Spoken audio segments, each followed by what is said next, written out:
Let's we deep dive into the UK as a premier study destination for the pharmacy students.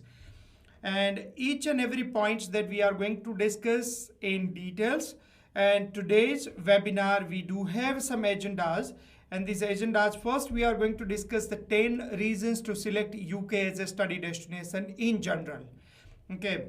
Then we focus on the university classification because UK is known for the best and the world-class universities all across the world. So we are going to focus and discuss about the university classifications and how the universities need to be selected on based upon your requirement. Then we focus on the 10 reasons to select the UK for the pharmacy students. What are the statistics and other prospective future growth of the pharma industry and pharma sectors in UK? Then we discuss about the 8 different career options and opportunities for pharmacists. If we are just to change our thought process and thinking, so we can opt for the multiple career options in UK and in Europe. Then we discuss about the biopharmaceutical research oriented startups in UK that can give you the hints and idea about how the biopharmaceutical industry is moving and growing in UK. Then we discuss the top 10 courses. Out of that, you have to select for the best and prospective future as a pharmacist in UK. And in last but not the least, we discuss about the 10 different scholarship, especially for the Indian pharmacy students. They can think about it. So these are the 10 points that we are going to, these are the 7 key points that we are going to discuss in today's video lecture. Okay, so let's we jump into the 10 reasons to select UK as a study destination in general. For last about 300 years, the UK is known for the world class education provider. जैसे आप सब लोगों को पता है कि India के ज़्यादातर freedom fighters they have done their studies from UK. And UK is known for the research oriented study options. क्यों research oriented study options and वहाँ की universities ने क्यों इतना grow किया है? तो सबसे common reason ये है कि पूरे वर्ल्ड में यूके का ही साम्राज्य था. तो यूके बहुत अलग अलग तरह के रिसर्च करता था. जैसे कि हेल्थ के ऊपर रिसर्च करता था because there army was spread all across the world. Industrialization हुआ क्योंकि अलग अलग दुनिया के देशों में वो कुछ ना कुछ चीज़ें बनाता था. तो वो अपनी यूनिवर्सिटीज़ में रिसर्च करके उसका कॉमर्शियल प्रोडक्शन करता था. पॉलिटिकल एंड फिलोसॉफिकल रिसर्च भी यूके ने बहुत किया है. तो 300 से भी ज़्यादा साल से यूके में जो फॉर्मेटेड एजुकेशन की प्रथा चल रही है, that is the one reason UK is considered as one of the best and the heritage of the academic rich. Second is diverse study options across the various discipline. Specially अगर हम pharma की बात करें तो pharma में बहुत सारे ऐसे कैरियर ऑप्शंस हैं जिसमें से हम सिलेक्ट कर सकते हैं. Okay, opportunities for the global networking क्योंकि UK is considered as one of the best study destination for the international students. So you will get opportunity to spend some time and networking and connections with the other international students. Okay, उसके बाद rigorous quality assurance and quality education institutes का access मिलेगा आपको. Research के लिए बहुत ही जाना माना डेस्टिनेशन है क्योंकि आज भी 55% of the world's top research coming from the UK's universities. Opportunities during the study, आपको काम करने की अपॉर्चुनिटी मिल सकती है. पढ़ाई के बाद भी आप काम करने के लिए रुक सकते हो. इंग्लिश स्पीकिंग कंट्री है. You will get the great opportunity for improve your English proficiency. And the culturally is very rich because the people are living from all across the world. So social structure जो है, that social structure is considered as a more heterogenic. Okay, heterogenic मतलब अलग अलग diversity के लोग रहते हैं तो आपको एक इंटरनेशनल एक्सपीरियंस भी अच्छा रहेगा. बेस्ट क्वालिटी ऑफ लाइफ क्योंकि इंडस्ट्रियलाइजेशन काफ़ी समय से है, देश बहुत ही अच्छा है. और एज ए फार्मासिस्ट आपको करियर एडवांसमेंट के काफ़ी सारे ऑप्शंस मिल जाएंगे. So these are the 10 reasons in general you have to select UK as a study destination. Okay, university को अगर हम क्लासिफाइड करें तो बहुत सारे अलग अलग तरीके हैं यूनिवर्सिटीज़ को क्लासिफाइड करने के, पर ब्रॉडली हम 4 अलग अलग कैटेगरीज में उसको डिवाइड करते हैं। सबसे पहला, जिसको हम एंशियंट यूनिवर्सिटीज़ बोलते हैं, जो 19th सेंचुरी से पहले की यूनिवर्सिटीज़ है, जैसे कि ऑक्सफोर्ड हो गई, कैम्ब्रिज हो गई। These universities are for very old age, बहुत समय से चल रही है और आज भी वो अपनी प्रेस्टीज को मेंटेन किए हैं, इसीलिए that's called the ancient university, that's one classification. Second is a red brick university, वो भी बहुत पुरानी है, पर लेट 19th सेंचुरी से अर्ली 20th सेंचुरी के समय के दौरान ये यूनिवर्सिटीज़ एग्जिस्टेंस में आई। उसकी जो दीवारें हैं, उसकी जो वॉल्स है, जैसे कि हमें पता है कि UK is non for the red bricks, तो ये यूनिवर्सिटीज़ का जो कंस्ट्रक्शन रेड ब्रिक से बना है, उसके बेस पर से उसको रेड ब्रिक यूनिवर्सिटीज़ बोला जाता है। जो मॉडर्न यूनिवर्सिटीज़ को हम ग्लास प्लेट यूनिवर्सिटीज़ कहते हैं, this universities are come into the existence after 1960s. So this based upon the historical or the chronologically we have classified, but the most important classification is called the Russell Group of Universities. There are 24 leading UK universities comes under this category.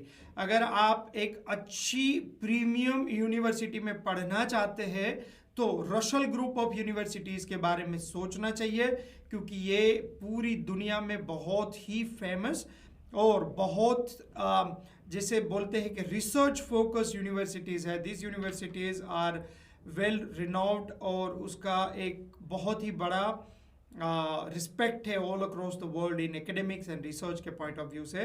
तो ये 24 universities का group है जिसको हम रशल group of universities कहते हैं। तो take home message क्या है, अगर आपको अच्छी यूनिवर्सिटी में, प्रीमियम यूनिवर्सिटी में पढ़ना है तो you can select any of the रशल group university and that can make a huge difference in your exposure, your networking as well as your resume. Okay, so अभी जिसके लिए हम वेट कर रहे थे वो पॉइंट है, क्यों ऐसे 10 रीज़न क्या है कि हमें यूके को सिलेक्ट करना चाहिए एज ए फार्मेसी स्टूडेंट्स। सबसे पहला, pharmaceutical industry is considered as a key for the national economy contribution में, बहुत बड़ा हाथ है फार्मा सेक्टर का। सेकेंड इज $57 बिलियन का मार्केट है, $57 बिलियन पाउंड का मार्केट है। That is one of the biggest market in the world. Top 10 world के बड़े फार्मास्यूटिकल मार्केट्स में से एक यूके है। 700 फार्मास्यूटिकल छोटी बड़ी कंपनीज है यूके में, 700। उसका मतलब कि आपके पास great opportunity to find out the employment है यूके में। टोटल अभी अगर देखा जाए तो R&D बेस जितने भी फार्मा है उसमें इनोवेशंस एंड R&D के ऊपर ज़्यादातर कंपनीज फोकस करती है। तो अगर आपने अच्छी यूनिवर्सिटी से पढ़ाई की है और आप रिसर्च ओरिएंटेड फोकस करके चल रहे हो, बायो फार्मास्यूटिकल में अगर फोकस कर रहे हो, तो यूके में आपको बहुत ज़्यादा रिसर्च रिलेवेंट जॉब्स की पॉसिबिलिटीज़ मिल सकती है। 65,000 लोग सिर्फ बायो फार्मास्यूटिकल सेक्टर में एम्प्लॉयड है। That means this is one of the biggest employment sector in United kingdom. 65,000 लोग ये सेक्शन में काम कर रहे हैं। ओके, अगर हम पूरे यूरोप को मिला दें, पूरे यूरोप को, खाली यूके नहीं, पूरे यूरोप को अगर देखें तो रफली $200 बिलियन की मार्केट साइज है। That is one of the leading market size in entire world. ये 2024 में यहाँ तक तो वो आराम से पहुँच चुकी है। ये मार्केट का जो पोटेंशियल है that is a huge potential. उसमें भी सबसे बड़ा मार्केट कौन सा है, oncology is considered as a $40 billion का मार्केट। तो टोटल अगर पूरे वर्ल्ड का $200 बिलियन का मार्केट सिर्फ यूरोप में से है, तो यूरोप के इस मार्केट में से कैंसर रिप्रेजेंट कर रहा है $40 बिलियन। तो जो भी ऑनको में अगर आगे बढ़ने वाले हैं स्टूडेंट्स, जिसको ऑनको में फार्मा में अगर रिसर्च करना है, बायो फार्मास्यूटिकल में जाना है, बायोटेक्नोलॉजी में जाना है, जीनोमिक साइंस में जाना है, तो उसके लिए ग्रेट अपॉर्चुनिटी है यूरोप में। उसके बाद अगर देखो तो 2028 तक ये $194 बिलियन की इंडस्ट्री, $250 बिलियन डॉलर की इंडस्ट्री हो जाएगी। तो आने वाले 4-5 साल में इंडस्ट्री का बहुत बड़ा फ्यूचर ग्रोथ ऑप्शंस है, इसीलिए भी आपको इसके बारे में सोचना चाहिए। और सबसे ज़्यादा and fastest innovative research and startups अभी यूरोप में से आ रहे हैं। तो अगर आप स्टार्टअप के साथ जुड़ना चाहते हो या तो उसके साथ ग्रो करना चाहते हो, तो this is the great opportunity, you can think about it. Okay, that was all the supportive evidence, and all those evidence are true statistical values. Based upon that, you have get the broader understanding about the UK in general as a market for the pharmaceutical sector. But ये जो अभी हम discuss करेंगे, अगर आप आपकी thought process को एक अलग अलग डायरेक्शन में सोचना चालू करो, तो that is the radically thought process से सोचोगे तो आपके पास कैरियर के 8 अलग अलग ऑप्शंस निकल के आ जाएंगे। ओके, अगर ये 8 डिफरेंट अपॉर्चुनिटी के डोर्स क्या है वो जानना जरूरी है, और अगर हम इसको समझ ले तो हमारे पास मल्टीपल ऑप्शंस बन जाएंगे कैरियर के। सबसे पहले आप एक अच्छी रसल ग्रुप ऑफ यूनिवर्सिटी से पढ़ाई करो। Once you complete your study, you are more likely to be employed in one of the company in UK. Out of 700 में से कोई सी भी कंपनी में आपको जॉब मिलने की प्रोबेबिलिटी है, उसके बेस पर से आप लॉन्ग स्टे कर सकते हो। That is the one option. Second option आप ये सोच सकते हो कि अगर आपने प्रीमियर यूनिवर्सिटी से पढ़ाई की है, आपकी पढ़ाई बहुत अच्छी की है, you have done your 100% dedications, you will get the sponsored PhD opportunity in the same university. Your professor is going to propose you for the sponsored PhD program, क्योंकि वहाँ पे एकेडमी इंडस्ट्री कोऑर्डिनेशंस बहुत ज़्यादा है, academy industry research options भी बहुत है। बहुत सारी कंपनीज अपना रिसर्च यूनिवर्सिटीज़ में करवाती है। तो university professor is not acting only as a professor, the university professor is also act as a consultant for the private company, and they are also conducting the research projects. तो आपके पास PhD sponsored मिलने के chances भी काफ़ी ज़्यादा है। उसके बाद अगर आप सोचो तो emerging great opportunities European company में जा सकते हो। आपने पहले यूके में ट्राई कर लिया, यूके में PhD के लिए ट्राई किया, वहाँ से अगर थोड़ा सा बड़ा सोचोगे तो बाजू वाले जितने कंट्री है, जैसे कि स्पेन हो गया, फ्रांस हो गया, इटली हो गया, इस तरफ आप जर्मनी एंड स्विट्जरलैंड, ये सारे जो कंट्रीज है वहाँ पे भी फार्मा एक्सपोनेंशियली ग्रो कर रहा है। तो उसका मतलब ये है कि अगर आप अच्छी यूनिवर्सिटी से पढ़ाई किए हो तो यूरोप के बाकी देशों में भी आप एम्प्लॉयमेंट के लिए प्लान कर सकते हो। अब ऑस्पेप आपका एक बेस्ट अपॉर्चुनिटी ऑप्शंस हो सकता है। ऑस्पेप मतलब रजिस्टर्ड फार्मासिस्ट आप बनना चाहते हो अगर यूके में, तो आप ऑस्पेप के रूट के थ्रू आप वहाँ पे फार्मासिस्ट बन सकते हो। आपको डिटेल समझने के लिए ऑस्पेप के ऊपर एक स्पेशल वीडियो भी बनाई है, वो भी आप यूट्यूब से देख सकते हो।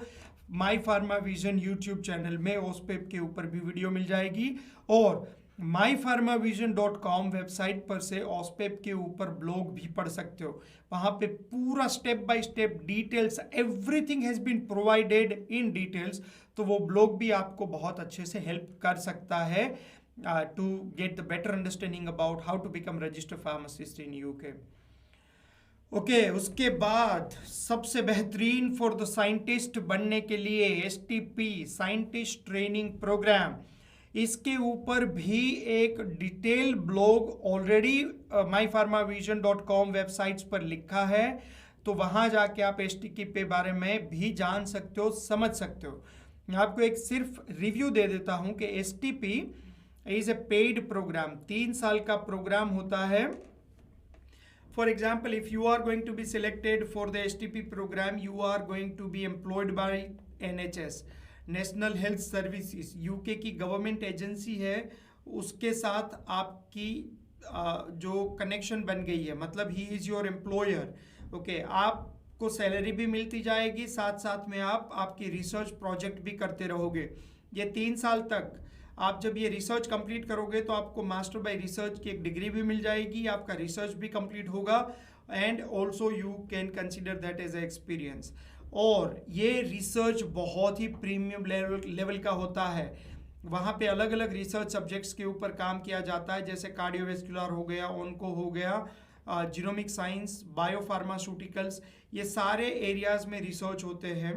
और ये कंप्लीट करने के बाद आप दुनिया की किसी भी कंपनी में एज ए क्लिनिकल और फार्मास्यूटिकल साइंटिस्ट एम्प्लॉय हो सकते हो। That is one of the best career opportunity you can think about. Okay, उसके बाद आप यूके में बैठे हो, वहां पे ही आपकी पढ़ाई चल रही है, साथ साथ में आपने केपीएस एग्जाम लिख दिया। तो केपीएस एग्जाम लिखने के बाद knowledge assessment of pharmaceutical science, ये एग्जाम लिखने के बाद आपने ऑस्ट्रेलिया एंड न्यूजीलैंड की कैरियर अपॉर्चुनिटी वहां बैठ के ही ओपन कर ली। दैट मीन्स आप यूके में बैठे हो, पढ़ाई कर रहे हो, पढ़ाई के साथ साथ केपीएस लिख दिया, केपीएस पास करके directly you can apply for the immigration to Australia and New Zealand. That is also possible. तो आप ये भी कर सकते हो। अगर आपने एक अच्छी प्रीमियम यूनिवर्सिटी से पढ़ाई की है, बहुत अच्छा नेटवर्क है आपका, आपके प्रोफेसर का, आपके रिज्यूमे बहुत स्ट्रॉन्ग बिल्ड हो जाएगी, उसके बेस पर आप यूएस की किसी कंपनी में भी अप्लाई करते हो, तो there are possibilities you can get the H1B from the UK to US है। ओके, क्योंकि US is considered as one of the biggest pharmaceutical and research oriented market in the world, and US is also giving respect to the UK universities because they are considering UK universities are the one of the premier and the best university with respect to the quality education. And the last but not the least, PBC को भी आप approach कर सकते हो। once you pass your PBC exam, on based upon PBC also you can migrate to Canada as a immigrants. So आप UK तो जा ही रहे हो, यूके वर्ल्ड की टॉप यूनिवर्सिटी में पढ़ भी रहे हो, साथ साथ में आप बाकी के कैरियर अपॉर्चुनिटीज एंड ऑप्शंस भी ओपन कर सकते हो। तो यूके किसके लिए बेस्ट है? यूके ऐसे स्टूडेंट्स के लिए बेस्ट है कि जिसको मल्टीपल डायरेक्शन में सोचना भी है, उसको एक वर्ल्ड की बेस्ट यूनिवर्सिटी में पढ़ना है, कम खर्चा करना है और 1 साल की मास्टर्स कंप्लीट करनी है। सुनिएगा, 1 साल की मास्टर्स कंप्लीट करनी है, दूसरा कम से कम खर्चा करना है, और तीसरा वर्ल्ड की टॉप यूनिवर्सिटी से पढ़ना है, और फोर्थ दुनिया का सबसे बड़े मार्केट का एक्सेस भी लेना है। अगर ये 4 पॉइंट्स आपके टिक हो रहे हैं तो आप यूके को थिंक करके यूके को consider as a best study destination for your future endeavour. Okay, उसके बाद एक स्वाभाविक सा क्वेश्चन होता है स्टूडेंट्स के दिमाग में कि मैं कौन से प्रोग्राम की पढ़ाई करूं। तो कौन से प्रोग्राम की पढ़ाई करूं, इसका आंसर सबसे पहले तो आप ओस्पेप के बारे में भी सोच सकते हो, पर ओस्पेप अभी नहीं सोचना है क्योंकि उसके काफ़ी सारे रीजंस है, वो आपको ओस्पेप की वीडियो में ही पता चलेंगे। दूसरा, आप मास्टर ऑफ बायोटेक्नोलॉजी के बारे में सोच सकते हो क्योंकि biopharmaceutical is one of the leading area. Pharmacology and drug discovery के बारे में सोच सकते हो क्योंकि वहाँ पे स्टार्टअप्स बहुत बढ़ रहे हैं और ज़्यादातर companies are focusing on the research. Pharmaceutical analysis के बारे में सोच सकते हो क्योंकि if you are good in analytical techniques you are not only limiting yourself into the pharma product analysis. आप फूड में भी जा सकते हो, कॉस्मेटिक में भी जा सकते हो, आप एनवायरमेंटल में भी जा सकते हो, बाकी बहुत सारे ऐसे एरियाज है जहाँ पे भी एज ए एनालिस्ट आप काम कर सकते हो। Precision medicine, that is the one of the fastest growing area in Europe, खास करके जर्मनी में भी अभी बहुत फास्ट ग्रो कर रहा है प्रिसीजन मेडिसिन। तो प्रिसीजन मेडिसिन के बारे में भी आप सोच सकते हो। Okay, pharmaceutical science and industrial practice, ये भी एक अच्छा एरिया है जिसको pharmaceutics and the industry related opportunities के बारे में सोचना है। Neuroscience, one of the leading cause of disability in 21st century, and बहुत ज़्यादा रिसर्च की ज़रूरत है to improve the quality of life, and neuroscience is only the promising area where upcoming 10 साल में बहुत बड़ा ग्रोथ एंड स्कोप यहाँ पे ही ग्रो करेगा। Okay, genomic science, genomic and data science, अगर आपने यूके की प्रीमियम इंस्टीट्यूट से जीनोमिक साइंस में पढ़ाई की है और वहाँ से आप यूएस के लिए अप्लाई करते हो तो आपका चांसेस बहुत बड़ा है क्योंकि यूएस में 39% रेट से ग्रो कर रही है industry genomic and data science. तो that is also the great opportunity, you can move from UK to US on based upon H1B visa. Europe में भी बहुत सारी कंपनीज अभी जीनोमिक साइंस की रिसर्च में आगे बढ़ रही है, तो इसके बारे में भी आप सोच सकते हो। Biopharmaceutical, again we have seen the biopharmaceutical is one of the leading market in UK and Europe, and that is representing about 65,000 employment only in UK. तो इस तरह से आप प्रोग्राम की पसंदगी भी अच्छे से कर सकते हो। ये कुछ एरियाज है जो बायोफार्मास्यूटिकल कंपनीज के स्टार्टअप्स अभी अभी स्टार्ट हुए, थोड़े टाइम पहले स्टार्ट हुए, but they are doing really and fabulously well.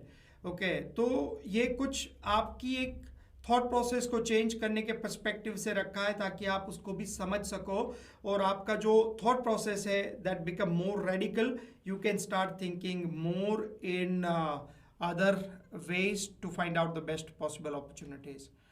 Okay, and these are the scholarships. Some of the best students can find out the good scholarship options, and pretty much all the Russell Group of universities are giving the scholarship to the students. So that's the university specific scholarships options are also there.